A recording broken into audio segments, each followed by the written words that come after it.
Whilst I wanted the terms of the storytelling to be as realistic as possible, the expectation of this kind of epic film is that the action go as big as possible at the end. That you take things to as extreme and as large and as extraordinary a set of circumstances as can be achieved without violating the terms of the storytelling. So all of the action at the end is designed to push the envelope as far as possible, but never abandon the grounded roots that we've tried to establish in the tone of the storytelling. Miguel, don't you have anything new? How about this? The idea is we'll try and shoot it first of all, we'll try and do it practically, we'll do a stunt, we'll do special effects, and only then when we exhausted those ideas will we try and turn to visual effects. So wherever we could do a stunt, even if it meant painting out a huge amount of wires or a rig or something like that, we'd opt to do that. It's a frame-by-frame laborious process. The benefit you get is you really get somebody doing the stunt. It's there, it's on film, everybody can see it, whereas creating the same thing digitally from scratch, that takes a hell of a long time just to get it to that believability level.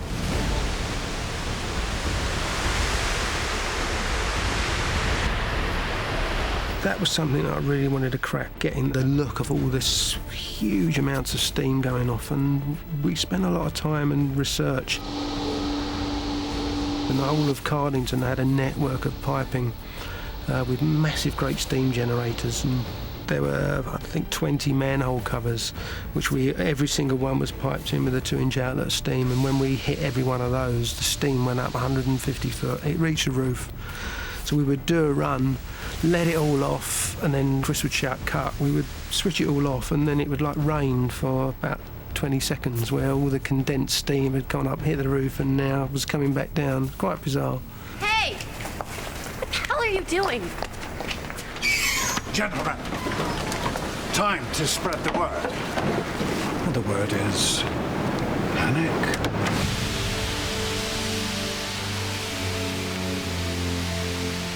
I couldn't really see anything, but I thought it was so cool. I enjoyed it. I mean, I've had so much fun every day. We have the best of the best people working on this movie, so it's like, wow, okay, what do I do now?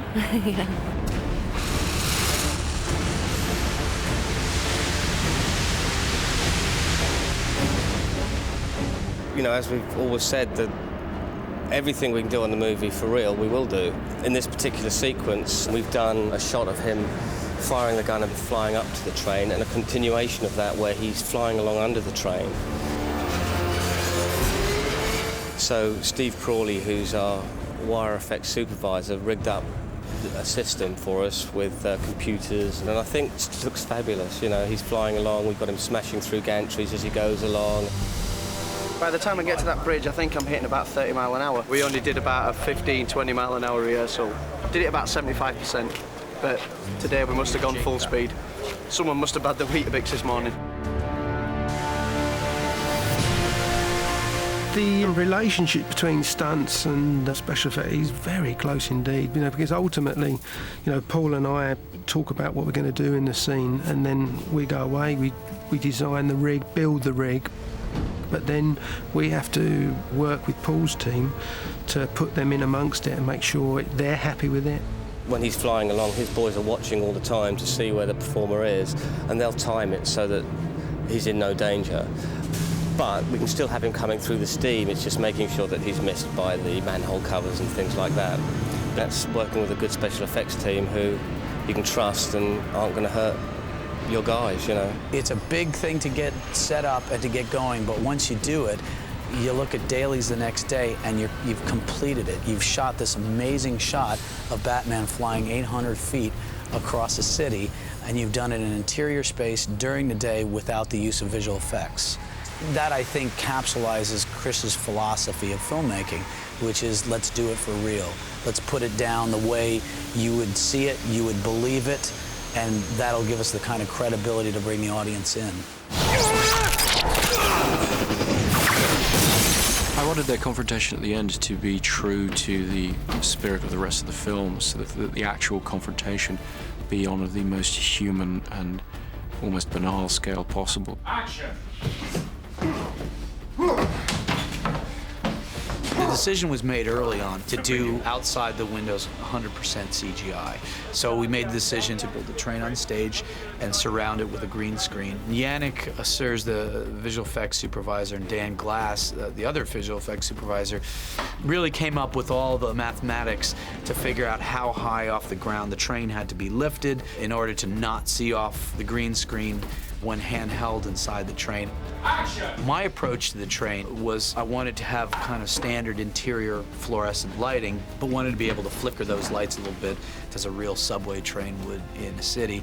In addition to that, I used a series of 30 or 40 tracking lights with different colored gels on them outside the train on a dimmer board and what they call a chase, so the lights would go off one at a time. So the effect is a flickering light on the face that looks like you're going past lights in the city streets. So when all those elements come together, you really end up creating an environment that I think is very realistic. It's taking all the technology just to go back to square one and create something naturalistic and real looking.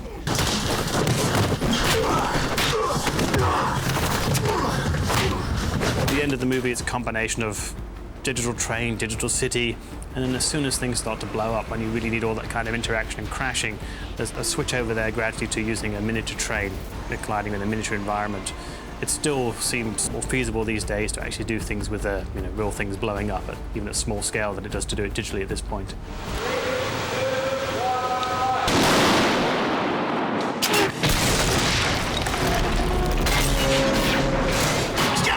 We've got a collapsing monorail leg, which is at the far end of the set, which special effects have matched what we've built here, and that's basically hinged, so as part of the end, the finale, it will tip over.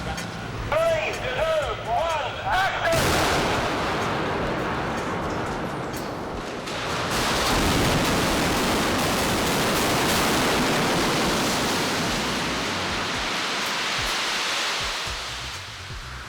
How did it go for you? Very well, thank you. Very well indeed. Well done. You get it?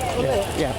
It was quite funny because when we came to do the shot, I had a bet with Chris Nolan where it would land, and we positioned the car, and I think we had a bottle of champagne on it, something like that, where he thought it would land one place and I knew it would land another place, but ended up where I thought it would land and also ended up where Chris thought it would land, so there was no settlement of the bet in the end.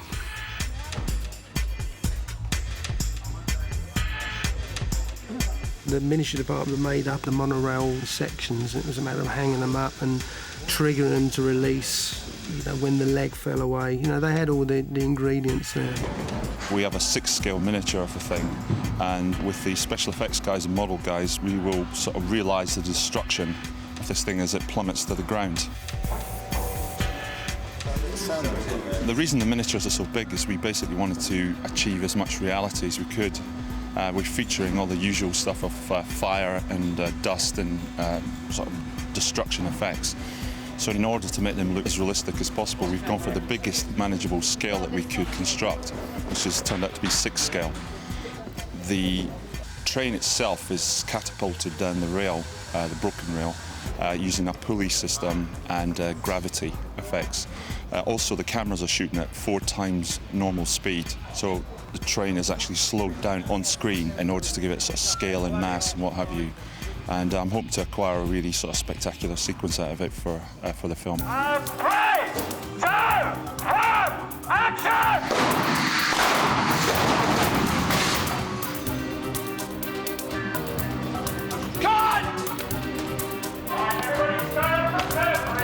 Unfortunately, because of the scale of a lot of the models we've got here, it's not just simply a case of just going in and grabbing them and pushing them around till you get the correct positioning, what have you.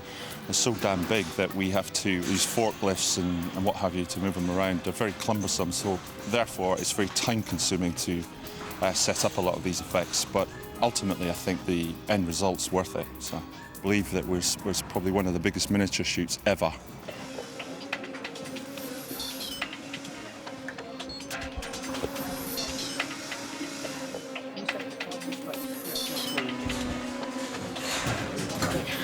The great thing about this is we're actually getting the best of both worlds here, and we've got miniature effects augmented with CG effects, and ultimately the product should have a much more unique look, better than it would have if it had gone completely CG.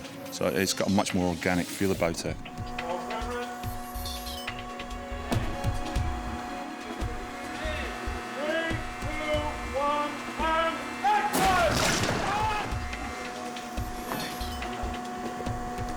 This can now be done on computer graphics, but it just involves a huge amount of chaos. Explosions, dust, debris, crushed cars, crashing trains. It's just very, very complex. In this particular case, a mixture of models and CG is the best way to go for everyone. Wow! Well, it actually lights up the interior of the train as well. Very nice. Clean sweep. What do you want to do next? Another one. Yeah. Again. Come on. We kind of take our cue from the action on stage and then work out to build on top of that. So they'll film their live action pieces, be limited to a certain kind of scale, and then we'll cut to maybe a digital shot or a miniature shot and go bigger than that, but take our cue from those.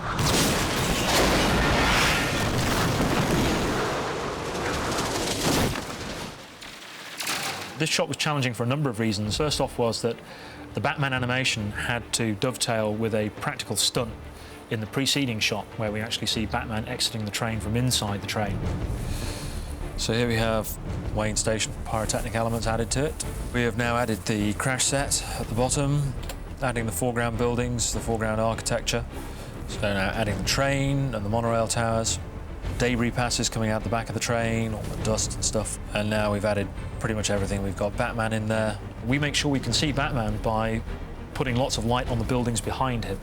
But at the same time, we can't just light everything. So we've had to dramatically add uplighters, little light sources, turn on some of the windows, add window reflections, so that we basically create Batman as a silhouette. Constantly keep showing Chris where we're going with the shot, keeps looking at stuff, getting his feedback, getting his interaction there. And slowly the shot progresses and builds to the level where, like, oh, we're reaching critical mass, it's looking like it might be done. And then, of course, it's not, and we go and do it many more times until Chris is happy.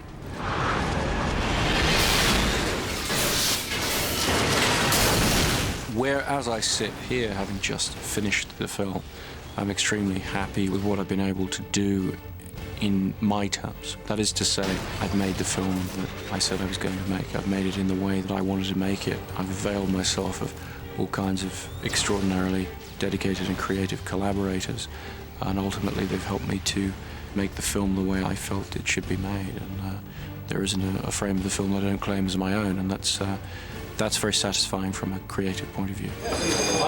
Very nice. Check the gates on that. Swap bus transfer. Okay. Thank you very much. Let's go downstairs.